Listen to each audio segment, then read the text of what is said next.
தமிழகம் அமைதி பூங்காவா இருக்குதா? பாவம் பொம்மை முதலமைச்சர் தெரிஞ்சா தானே நாட்டை பற்றி. அந்த காலத்துல நம்ம சினிமாவெல்லாம் பார்ப்போம். அப்போ அரசர் வீட்டை விட்டே வரமாட்டார். அங்க இருக்கிற தளபதி போய் அரசர்கிட்ட சொல்லுவாங்க. அரசர் கேட்பார், நாட்டில் மக்கள் எப்படி வாழ்கிறார்? ஆகா, அழகாக வாழ்கிறார். இன்றைக்கு மீண்டும் வேளாண் பெருமக்கள்லாம் எப்படி இருப்பான்னு கேட்பார். மாதம் மும்மாரி மழை பெய்கிறது அரசாங்கமே அரசரே சொல்லுவாங்க. அத போல அரசு அதிகாரிகளை கேட்டு அரசு நடத்துகின்ற முதலமைச்சர் இன்றைய முதலமைச்சர், பொம்மை முதலமைச்சர். சட்ட ஒழுங்கு சிறப்பா இருக்குதான். நாடே சந்தி சிரிச்சு கொண்டிருக்குது. சந்தி சிரிக்குது சட்ட ஒழுங்கு. உண்மைதானே? எப்ப எங்க பார்த்தாலும் கொலை, கொல்ல, திருட்டு, வாலிபறிவு, பாலியல் வன்கொடுமை நடக்காத நாளே இல்லை. தொலைக்காட்சி திறந்தா இந்த செய்தி தான் வெளியே வருது, பத்திரிகை திறந்தா இந்த செய்தி தான் வருது. இதெல்லாம் எதனால் நடக்குது? போதை ஆசாமியால் நடக்குது. கிராமத்திலிருந்து நகர வரை சந்து பொந்து மூல முடுக்கு எல்லா இடத்திலும் கஞ்சா விற்பனை அமோகமா நடக்குது. திமுக ஆட்சியில எது கிடைக்குதா இல்லையோ கஞ்சா தாராளமா கிடைக்குது. இந்த கஞ்சா போதை ஆசாமியால் குற்ற நிகழ்வுகள் அதிகரித்துக் கொண்டிருக்கிறது தமிழகத்தில். பலமுறை சட்டமன்றத்திலே இந்த அரசுடைய கவனத்திற்கு கொண்டு வந்தோம். ஆனா அந்த அரசாங்கம் செவிசாய்க்கவில்லை. இதை தடுத்து நிறுத்த எந்த முயற்சியும் எடுக்கவில்லை.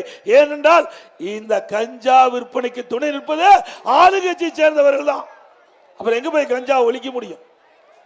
ஆக இதெல்லாம் முதலமைச்சருக்கு தெரியாத போல நடிக்கிறார். திரு ஸ்டாலின் அவர்களே, உங்களுடைய ஆட்சியில சட்ட ஒழுங்கு சத்தி சிரிக்குது. உண்மைதானே? 2 வயசு சிறுமி கிருஷ்ணகிரியில பாலியல் வன்கொடுமை செய்யப்பட்டு கொலை செய்யப்படுகிறார். விளாத்தி குளத்தில் ஒரு மாணவி பாலியல் சீண்டுக்கு உட்படுத்தப்பட்டு கொலை செய்யப்படுகிறார். அந்த குடும்பத்தை சேர்ந்தவர்கள் தன்னுடைய மகள் காணவில்லை என்று காவல் நிலையத்திலே புகார் கொடுக்கிறார். மாலை நேரத்திலே காவல்துறை வழக்கு பதிவு செய்கிறார். அடுத்த நாள் காவல்துறையை சந்தித்து காவல் நிலையத்துக்கு சென்று புகார் கொடுக்கிறார். அப்போதும் புகார் எடுக்கல. அவர்களாக மாலையிலே தேடி அவர் படுகொலை செய்யப்பட்டு அந்த உடலை கைப்பற்றுகிறார். அதற்கு பிறகு அங்கு இருக்கின்ற விளாத்தி குளத்து பகுதியில் இருக்கின்ற காவல்துறை வழக்கு பதிவு செய்து, அப்படி என்றால் சட்ட ஒழுங்கு சந்தி சிரிக்காத என்ன இருக்குது? உண்மைதானே? இப்படிப்பட்ட ஆட்சி தேவையா?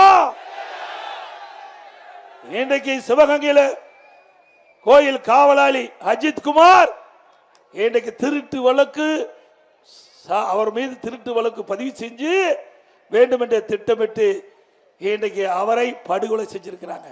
வழக்கு பதிவாகி இருக்குது. இதெல்லாம் இந்த ஆட்சியில் நடைபெற்ற கொடுமைகள். அந்த கொடுமைக்கு தீர்வு காண்கின்ற தேர்தல் இந்த சட்டமன்ற தேர்தல். தீர்வு காண்பீங்களா? அப்புறம் நிதி மேலாண்மை சிறப்பா இருக்குதான். வெக்க கடை இல்ல, 5 லட்சம் கோடி கடன். எவ்வளவு கோடி கடன்? நல்லா சத்தமா சொல்லுங்க, ஸ்டாலினுக்கு தெரிக்கிட்டு உரைக்கட்டும். நாட்டுல கடன்காரன் ஆக்கிட்டு ஜம்பமா பேசுறாரு. சிந்திச்சு பாருங்க. இளைஞர்களும் பெரியவர்களும் சிந்திக்க வேண்டும், மாணவர்களும் சிந்திக்க வேண்டும். 5 ஆண்டு காலம் ஆட்சியில் 5 லட்சம் கோடி கடன் வாங்குவதிலே இந்தியாவிலே முதல் மாநிலம் தமிழ்நாடு. அதுதான் ஸ்டாலினுடைய சாதனை.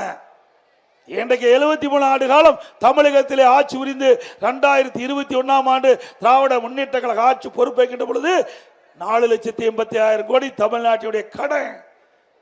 திராவிட முன்னேற்ற கழகம் ஆட்சி பொறுப்பேற்ற 5 ஆண்டுல 5 லட்சம் கோடி கடன் வாங்கி இருக்கிறேன். நீங்கள் நிதி மேன்மை சிறப்பா இருக்குதா? கடன் வாங்கி ஆட்சி செய்வதற்கு யார் வேணாலும் செய்யலாம். இந்த புதுக்கோட்டையில் இருக்கிற ராமசாமி, சின்னசாமி, குப்புசாமி கூட கடன் வாங்கி ஆட்சி செய்யலாம்ல. அந்த கடனை யார் திருப்பி செலுத்துவது? இந்த கடனை யார் திருப்பி செலுத்துவது? நாம தாங்க செலுத்த முடியும்.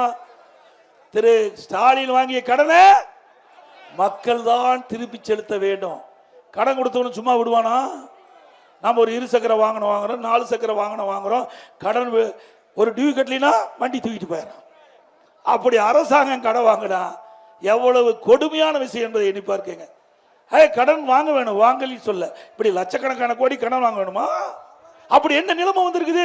அப்படி எதையாவது புதிய திட்டம் இந்த ஆட்சியில கொண்டாந்துருக்கீங்களா? அதுவும் இல்ல. 2020-21 அண்ணா திமுக ஆட்சியில் இருந்த வருவாயை விட 2024-25 திமுக ஆட்சியில 1,36,000 கோடி கூடுதலா வருவாய் வருது. ஒரு பக்கம் கூடுதல் வருவாய், ஒரு பக்கம் கடன் வாங்குறீங்க. புதிய பெரிய திட்டம் எதுவும் இல்லை. ஏற்கனவே போட்ட திட்டத்தை நிறுத்திட்டாங்க. காவிரி வைகை குண்டாறு திட்டம் எப்பேற்பட்ட திட்டம்?